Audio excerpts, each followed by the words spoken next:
In a follow-up from the Cambridge Analytica files, it appears that Facebook leaking private data of 50 million American voters to Trump campaign was neither accidental nor a breach of trust. Additional revelations confirm that this happens regularly. New coverage shows that Facebook has no control over the data of its users. However, what we learn about as scandals are most likely ways things are actually supposed to be. Mark Zuckerberg built Facebook in a privacy-invasive way intentionally, with the aim to turn it into a multi-billion-dollar conglomerate. New leaks by Facebook's former operations manager Sandy Parakilas reveal that the feature Cambridge Analytica exploited in 2014 was also abused by tens of thousands of other app developers. Hundreds of millions of Facebook users are likely to have had their private information harvested by companies that exploited the same terms as the firm that collected data and passed it on to Cambridge Analytica, according to a new whistleblower. Parakilas said Facebook had terms of service and settings that people didn't read or understand, and the company did not use its enforcement mechanisms, including audits of external developers, to ensure data was not being misused. During the time he was at Facebook, Parakilas said the company was keen to encourage more developers to build apps for its platform, and one of the main ways to get developers interested in building apps was through offering them access to this data. Shortly after arriving at the company's Silicon Valley headquarters, he was told that any decision to ban an app required the personal approval of the chief executive, Mark Zuckerberg, although the policy was later relaxed to make it easier to deal with rogue developers. Kogan's app was one of the very last to have access to friend permissions, Parakilas said, adding that many other similar apps had been harvesting similar quantities of data for years for commercial purposes. Academic research from 2010, based on an analysis of 1,800 Facebook apps, concluded that around 11% of third-party developers requested the data belonging to the friends of users. If those figures were extrapolated, tens of thousands of apps, if not more, were likely to have systematically culled private and personally identifiable data belonging to hundreds of millions of users. At this point, it is safe to assume that most people on Facebook had their private data leaked to third parties and are now most likely floating around on the black market, ready to be used by campaigners, manipulators, hackers, or other malicious people. In the first years of Facebook, this appears to have been a major source of platform growth and revenue. Facebook took 30% cut of payments made through apps, but in return enabled their creators to have access to Facebook user data.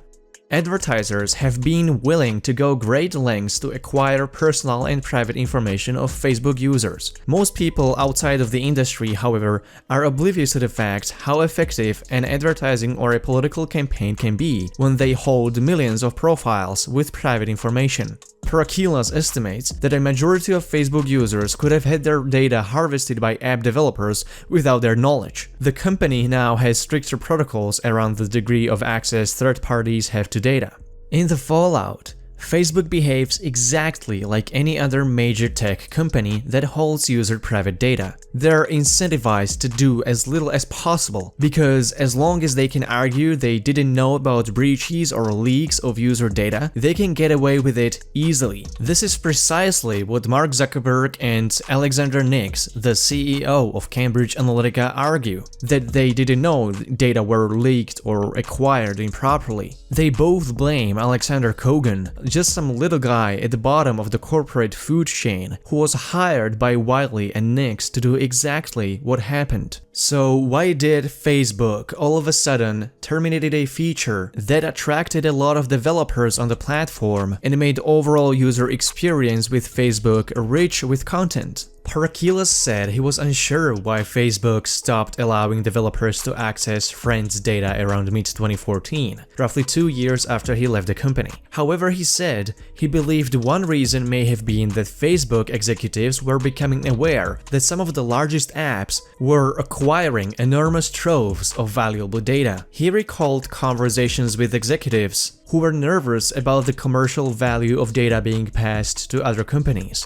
They were worried that the large app developers were building their own social graphs, meaning they could see all the connections between these people. They were worried they were going to build their own social networks. This seems to be true as far as we replace social for advertising networks. Zuckerberg definitely feared that Facebook was losing a lot of money for giving essentially free access to its pool of private information. They definitely realized that there is a lot to be made in this industry. So this is when Mark Zuckerberg decided to turn his company from a social media platform to an advertising network and a data broker. In February 2013, Facebook announced it would acquire Atlas Advertiser Suite from Microsoft. Atlas allows advertisers to plan campaigns, buy ads on sites across the web, and measure their impact. It can handle search, rich media and in-stream video, and display ads, as well as offer APIs for programmatic control of big campaigns. This was a major shift of business strategy for Facebook.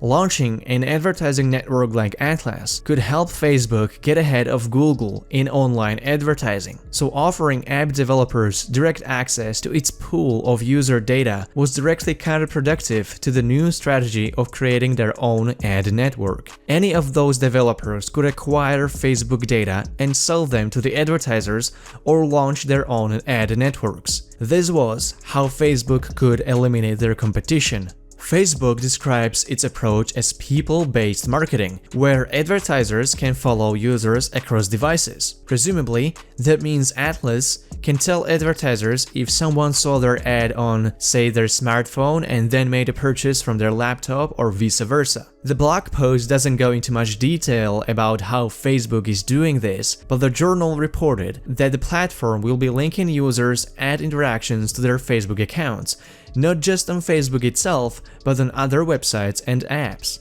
Perhaps most importantly, the company says it has improved the platform's cross-device capabilities. The post points out the limitations in relying on cookies to track users and determine whether an ad is effective. Cookies don't work on mobile, are becoming less accurate in demographic targeting, and can't easily or accurately measure the customer purchase funnel across browsers and devices or into the offline world. The company also says it will be able to connect online ad impressions with offline sales, an area where Facebook has previously been working and developing partnerships. After Facebook acquired Atlas, Zuckerberg rebuilt it from ground up for smoother implementation with its immense amount of user data. They were able to connect online ad impressions to offline purchases in brick-and-mortar stores 2 years before Google could offer such a feature to advertisers. Atlas opens up 2 new and extremely powerful capabilities for brands and agencies. It lets them measure ad campaigns across screens by solving the cookie problem, and it lets them target real people across mobile and the web. On average, cookies have a 59% tracking success rate, and they overstate frequency by 41%,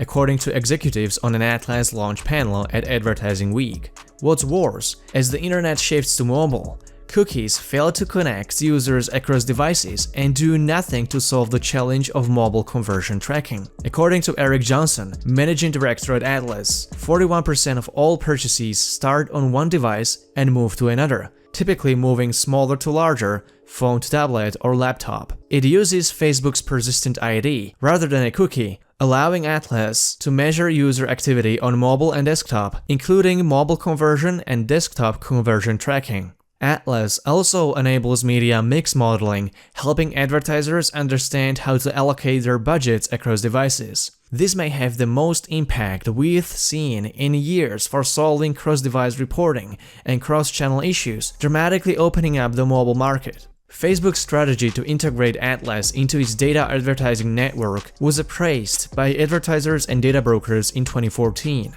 While the tracking is fantastic, Facebook's ability to target real people across devices is even more powerful. This opens up a tremendous opportunity for brands and their agencies. Facebook's audience network already enables advertisers to find appropriate audiences on a whole new set of inventory by using signals such as demographic, psychographic, and behavioral data. Now, Atlas gives advertisers access to Facebook's targeting precision across the entire web, wherever consumers access it. Facebook is pushing beyond the restrictive label of social and rewriting the rules of the game in digital marketing along the way. The new Atlas capabilities are a substantial step in this direction. If nothing else, it highlights that social is not just a channel, rather, social is a fundamentally different way to understand and execute digital marketing. It is far more about data than platform, and Facebook is making this vision a reality. Success in digital marketing should be about finding precise consumer audiences and identities, not abstractions like campaigns and line items. Atlas is making Facebook more people-focused than ever before, and brands and agencies would be smart to follow suit. It's pretty impressive that a 20-something-year-old college dropout managed to come up with such impressive strategic thinking. This is what sets Facebook apart from other social media. It is its ability to track people on the internet and even in the real world, across devices, platforms, and with no boundaries. Zuckerberg's coding determination created one of the most attractive advertising and tracking tools that is now exploited by manipulative campaigns, advertisers, and governments worldwide. Despite being well over a decade younger than its competitors like Google or Yahoo, Zuckerberg was able to create a monster that is literally everywhere and silently watches and records everyone's move anywhere they go. One question that remains unanswered is why did Facebook delete Cambridge Analytica app after the whistleblower breakout in March 2018, more than 2 years after it terminated the data harvesting feature for all the other apps? Facebook clearly didn't like how Cambridge Analytica accessed the data of 50 million users when they found out about it almost immediately after it happened in 2014. Facebook even asked Cambridge Analytica to delete all Facebook data, but they never enforced it. What motivation did Mark Zuckerberg have to not use the power of his multi-billion-dollar global conglomerate against one data firm? Zuckerberg's apology is anything but sincere. He knew what was happening, he was aware everything was going by design, and he decided to keep quiet about it. This is yet another major case since the Snowden leaks of how abusive companies are with people's privacy. Things would have continued uninterruptedly if it wasn't for the current public outrage and the sort of fake outrage by the mainstream media. Because established outlets are so motivated to push the Russiagate narrative, they push Facebook into the corner not because of how abusive and intrusive Mark Zuckerberg's company fundamentally is, but because he was cooperating in manipulation and intrusion with the wrong political campaign. The problem is that because much of this coverage is politically driven, as soon as seats in the government are switched between the right people,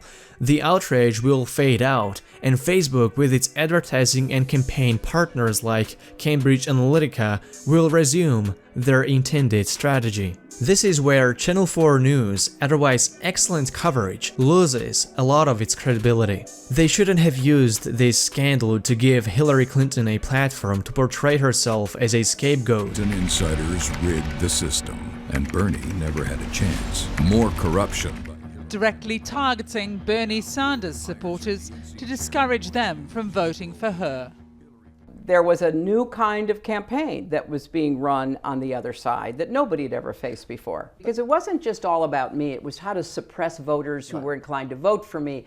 When you have a massive propaganda effort to prevent people from thinking straight because they're being flooded with false information, and you have people who are searching, trying to make sense of it, but every search engine, every site they go into is repeating these fabrications, then yes, it affected the thought processes of voters. Hillary Clinton's lies put our country at risk. This was part of a campaign by Cambridge Analytica called Defeat Crooked Hillary. Too crooked to be president. Same as a man. You're going to make the same if you do as good a job. Fat, ugly face of yours. Roe versus Wade, consigned to the ash heap of history where it belongs. Then I have days where if I come home, dinner's not ready, I go through the roof. I did try and her. She was married. Must be a pretty picture you drop into this. Just don't respect her as a journalist. Pregnancy is a wonderful thing for the husband. It's certainly an inconvenience for a business.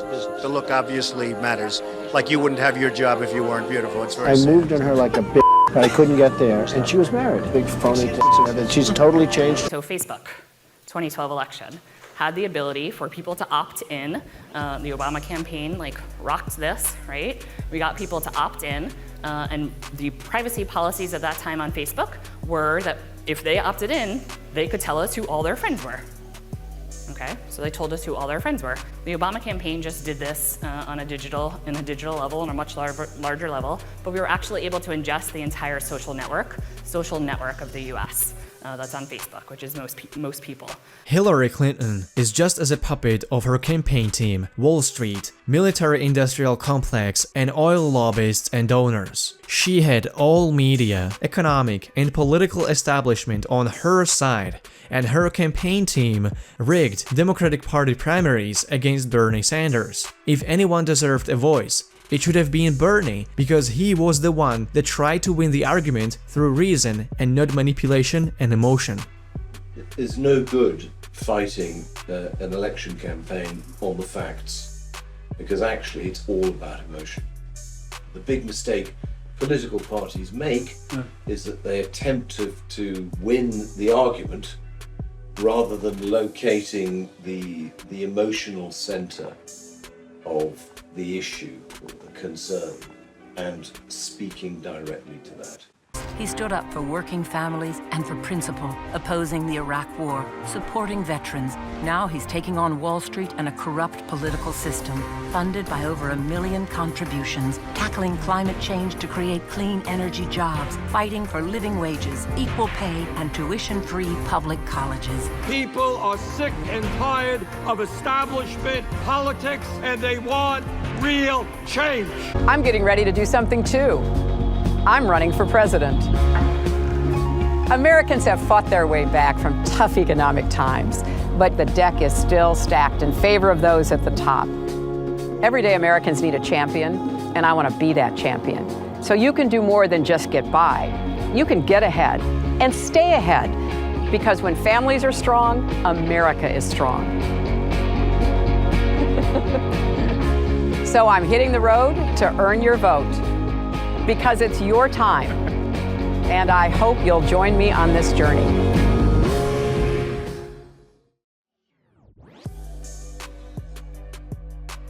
His name, Alexander Kogan, operating then under the company name Global Science Research. Our responsibility now is to make sure that this doesn't happen again.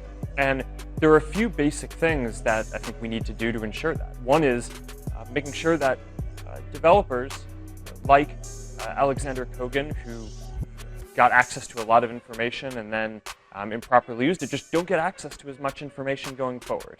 What did you say?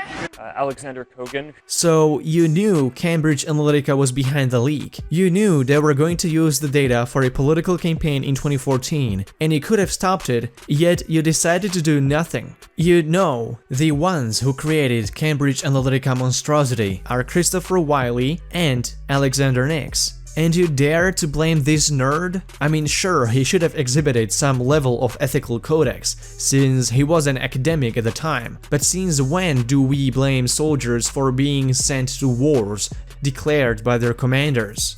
The blame is on you, Mr. Zuckerberg, Christopher Wiley, and Alexander Nix. You are the puppet masters. Mark Zuckerberg, you created this monster that you now can't control. And you did this with an intention. Now you have the power to decide the results of every election in the world. Live with that.